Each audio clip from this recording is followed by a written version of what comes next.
Mélanie Scatolin, consultante en immigration et porte-parole d'Immigration SCAT.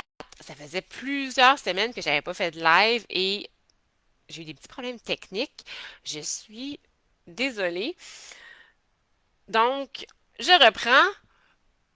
Ce que je disais tantôt, c'est que avec mon expérience à la frontière, comme agente d'audience, comme formatrice, je me suis dit que de lancer une thématique, une série de publications et de live sur comment comprendre les décisions en immigration était beaucoup plus approprié pour aider justement pour quand on comprend comment quelque chose est fait, c'est plus facile ensuite de s'y conformer.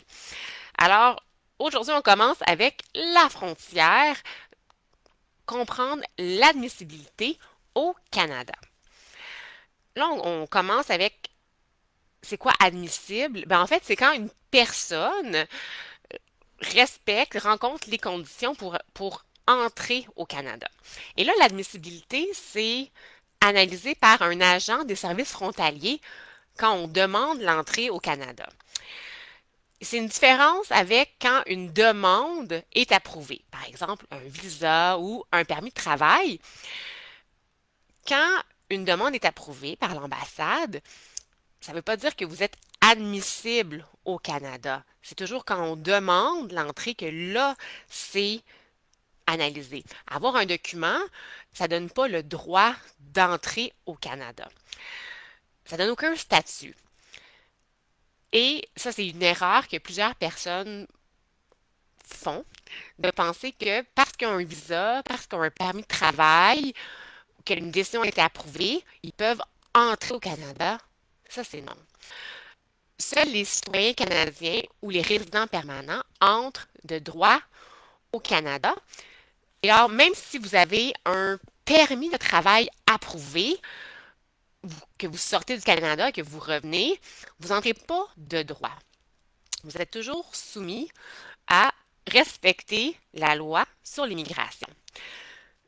Récemment, il y a eu la loi C12 qui a modifié la loi sur l'immigration. On a parlé beaucoup des modifications par rapport au système d'asile, au processus d'asile, mais moi, ce qui a retenu mon attention beaucoup, c'est l'augmentation des les nouveaux pouvoirs que les agents ont et les nouvelles obligations également que les étrangers ont. Maintenant, un étranger, c'est une personne qui est ni citoyenne ni résident permanent. Donc, vous avez, peu importe quel document d'immigration, que ce soit un permis de travail, permis d'études, une AVE, si vous êtes à l'extérieur du Canada, vous avez l'obligation de répondre véridiquement aux questions, de donner les documents qui sont requis, de vous soumettre à un examen médical lorsque l'agent vous le demande, même si vous êtes à l'extérieur du Canada. Donc, ça augmente les obligations des personnes qui ont un document pour le Canada. Et maintenant, également, un agent peut annuler, suspendre ou modifier tout document d'immigration dans les cas qui sont prévus par règlement, quand cela a trait à la fraude, des erreurs administratives ou encore pour la santé publique ou la sécurité publique. Donc ça, c'est par décret quand le gouvernement prend une décision. Donc c'est à suivre, mais les pouvoirs, les agents ont beaucoup plus de pouvoir maintenant à la frontière. Et c'est à la frontière que l'admissibilité est évaluée. Alors, ça veut dire que l'agent des services frontaliers va vérifier si vous êtes interdit de territoire selon les articles 34 à 42 de la loi. Alors là, l'agent connaît les éléments de la loi Et selon ce qu'il a devant lui, selon le type de demande qu'on lui présente, il va déterminer si la personne peut entrer ou non. Alors, c'est important de savoir que les décisions ne sont pas prises au hasard et c'est pas selon des préférences personnelles. L'agent, en fonction de ce que la loi dit, va déterminer, va analyser si la personne peut entrer. Il y a différents éléments qui sont examinés à la frontière. Les interdictions de territoire, il y en a plusieurs. Les plus courantes à la frontière, on peut parler de la criminalité. Est-ce que la personne a tous les documents requis? Est-ce que la personne va quitter le Canada à la fin de la période de séjour autorisée? Est-ce que la personne a dit la vérité, présente tout ce qui est demandé? Est-ce que la personne fait une fausse déclaration? Et donc, ça, c'est les éléments de la loi que l'agent a en tête. Et là, en se basant sur ce que la personne lui donne, par exemple, les déclarations que le voyageur a fait, tant au point d'entrée, quand il rentre au Canada, que les déclarations qu'il fait maintenant à l'agent du secondaire, donc l'examen plus poussé. Si l'agent fait une entrevue avec vous, l'agent peut se fonder sur ce que l'entrevue, ce que vous avez dit dans l'entrevue.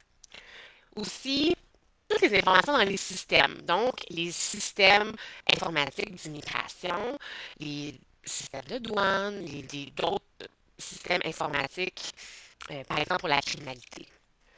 Également, ce que vous donnez comme documentation. Donc, vous arrivez à la frontière, vous avez tel document, c'est ça que l'agent va les regarder.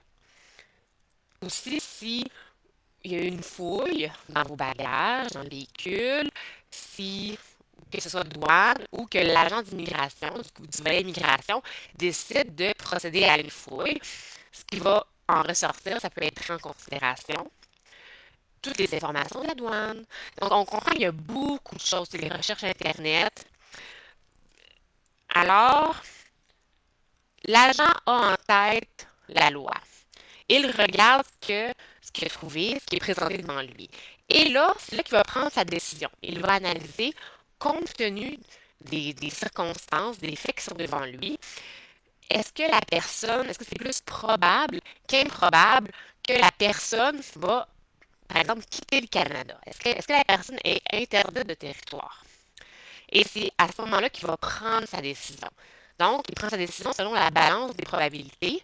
La balance, c'est qui bouge, justement, comme ça. Une fois que cette analyse-là est faite, là, il prend sa décision. Comme formatrice, c'est toujours difficile. Il y a plusieurs décisions qu'un agent peut prendre. Quand j'étais formatrice, je le disais, il y a un coffre à outils de décision. Puis c'est toujours selon la situation. C'est laquelle qui est la plus appropriée. Et également, ça dépend de plusieurs circonstances. Par exemple, un agent qui est à l'aéroport ou à la frontière terrestre, il y a des décisions que à la frontière terrestre, un agent peut prendre, mais est-ce que c'est pas possible à l'aéroport? Donc, ça dépend, premièrement, par où vous demandez l'admission au Canada. Et aussi, au niveau des opérations, de la logistique, est-ce que vous devez quitter le Canada avec un autre vol? Est-ce qu'il y a un vol de disponible? Donc, tout ça, c'est à prendre également, hein, que l'agent doit prendre en considération. Un autre élément qui prend en considération pour quelle décision il doit prendre, le fondement du refus. Donc, l'agent pense que vous ne pouvez pas entrer au Canada, donc c'est sa décision. Mais si vous ne dites pas la vérité ou si vous avez de la criminalité, par exemple, c'est pas le même fondement. La décision en bout de ligne, qu'est-ce qu'il va choisir de faire, peut être différent. Aussi, vos antécédents. Si c'est la première fois que vous demandez l'admission et que là, vous ne pouvez pas entrer, tandis que si c'est la cinquième fois et qu'à toutes les fois vous avez des refus, ça peut également jouer sur la décision que l'agent va prendre. pour, par exemple, est-ce qu'il y a une mesure de renvoi? Est-ce qu'on veut pas juste vous dire de quitter, prendre une mesure, par exemple, d'expulsion, d'exclusion. Donc, tout ça, c'est à prendre. Il y a beaucoup de choses à penser quand un agent va analyser la situation, puis ensuite prendre sa décision. En- Aussi, les éléments de preuve.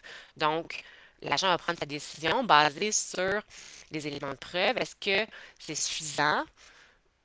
C'est pas, comme je l'ai mentionné, c'est pas parce que l'agent ne prend pas une décision selon son qu'est-ce qu'il ressent ou selon qu'est-ce qu'il préfère. Il fonde sa décision sur ce qui est devant lui. Et c'est toujours du cas par cas. Alors, une autre erreur, c'est de se comparer à une autre personne. Parce que chaque dossier est unique. C'est impossible que tout soit pareil. On est tous des différents passés, des différents contextes. Une personne va donner différentes explications. Il va y avoir des différents documents. Donc, c'est une erreur de se comparer, de se fier aussi à ce qu'on voit sur les réseaux sociaux et de croire qu'il y a seulement une chose, un seul élément qui est pertinent. Donc, c'est toujours l'ensemble des circonstances qui est évalué quand on demande l'admission au Canada.